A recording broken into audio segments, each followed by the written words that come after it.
এটা তো আসলে অ্যাপ্রিসিয়েট করার মতো, এবং বাধাবিঘ্ন পার হয়েই কিন্তু আমাদেরকে সামনের দিকে এগিয়ে যেতে হবে। বাধাবিঘ্ন পার হয়ে আমাদেরকে কিন্তু সেই লক্ষ্যটাই পৌঁছতে হবে।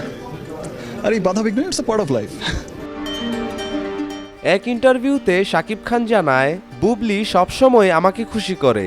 আরেকটা বাচ্চা নেওয়ার জন্যই বুবলি আমাকে আমেরিকা নিয়ে গিয়েছিল, কিন্তু আমি চেয়েছিলাম আরো কয়েক বছর পরে বাচ্চা নিতে, কিন্তু তাও আমি অনেক খুশি।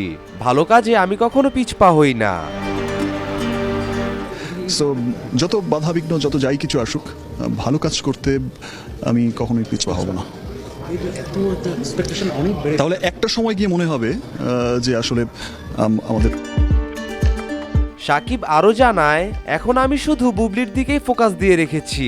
দুজনের মাঝে আমি কোনো থার্ড পারসনকে আসতে দিব না। এখন আমার বুবলির পাশে থাকাটা সবচেয়ে বেশি জরুরি।